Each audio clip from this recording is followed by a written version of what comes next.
Yeah, miss you guys too. Are we recording? Okay, I have to go. Talk to you soon, okay? Hey guys, I was just catching up with some friends in Australia. It's crazy how practical today's technological tools are. Think about all the great innovations that have come out in the last 30 years and how everything is available right at our fingertips. I can connect with all of my friends and family at any moment from anywhere. I can start an online business or practice. I can share my art and connect with other artists around the world. I can take classes online just like this one. There is definitely a lot of good that comes out of mass media and technology. But wherever there is good, there is evil. Have you ever had someone follow you on Instagram but have no idea who they are? 0 posts, 0 followers, and 4,608 followings? They might send you a cryptic message as well. These kind of profiles are what we call internet bots, or simply bots, which is short for robots. They can seem real, but there is no real person behind that screen. Just a bunch of zeros and ones that form an artificial profile. Usually, bots are used to automate certain tasks and simulate human activity, like when you go on a website and there's a help chat in the corner. Those are chatbots. Bots use algorithms to function and will usually have a specific task given by their creator. That's why they're so good at mimicking humans, on top of gathering and processing data. And just like every technological invention, these can be used for bad purposes. We call evil bots malicious bots, as they can be used to commit cybercrimes or disrupt the peace. You see, a single individual can manage dozens, even hundreds of these bot profiles. We call these botnets. Depending on what their objective is, they can make people famous, cancel people, distract you from an important discussion, and change your way of thinking through influence and persuasion. In Malaysia in 2018, more than 44,000 pro-government and anti-opposition messages were tweeted by upwards of 17,000 bots in the space of a week. These bots were used to manipulate the conversation online by flooding trending topics with nonsensical or pro-government tweets. They helped muddy the waters and confuse people about what was happening on the ground. That is a huge problem, because as you can see, bots can easily trick us into thinking they are real. On the other hand, we also have what we call trolls. As opposed to bots, which are programmed algorithms with specific tasks, a troll is actually a real person. A person that creates a pseudo-identity to disrupt the internet without getting caught. A troll's objective is basically to make inflammatory, rude, and upsetting statements in order to get an emotional reaction out of people. You will often find them in the comment sections, forums, and on Twitter. So many trolls on Twitter. And do you know what the worst part of it is?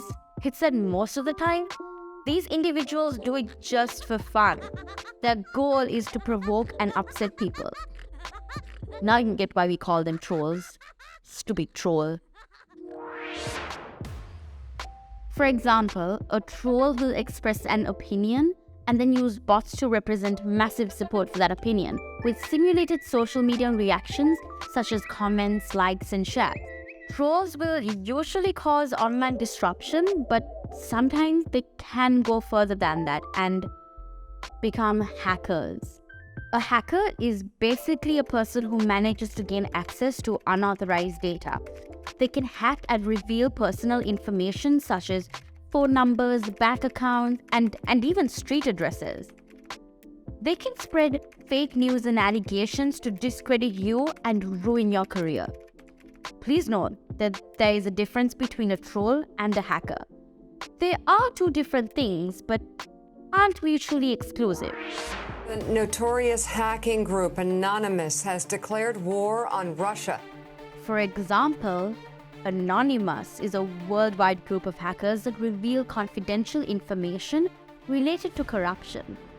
Their ideology is to push democracy and accountability and rid the world of corruption. It's difficult to spot a hacker because their online presence is non-visible, unlike trolls and bots that have profiles. Now, you might ask yourself, how do I protect myself and spot a troll? Let's say somebody random commented on your latest post on Facebook. The first thing you want to do is check out their profile for clues. The first clue is in the account name. It might look a bit odd, like with too many special signs or too many numbers. They might even use automatically generated account names or a nickname. The second clue is the profile picture. Trolls will use funny photos, cartoons, celebrities, or a random photo stolen from the web. The third clue is to check if the profile is complete. Is the personal information filled out? Are there personal photos? Does it indicate a place of work or study and not something generic or cliche like the world? Fourth clue. Trolls will follow hundreds and thousands of accounts but will have very few followers or friends themselves. Fifth clue. Check if they publish a lot of political comments and if they have offensive and controversial posts or even controversial conversations with other profiles. And when it comes to bots, all the above is valid too. You can also look for high-profile activity, like posting or commenting every 5 minutes.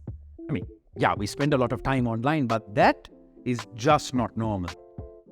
You can also look to see if they are obsessed with one particular topic. Since bots are programmed with a particular task in mind, they might talk a lot about one topic and maybe share links repeatedly on that same topic, all in very short amounts of time. Finally, check to see if there are any real social interactions. Once you have figured out if the person is a troll or a bot, simply report and block them. I know, bots and trolls can be pretty scary. So, if you are going to spend time and interact online, be sure to protect yourself with the tips and tricks we told you about here. If you feel overwhelmed, you can always ask a friend for a helping hand. Stay safe and see you in the next chapter.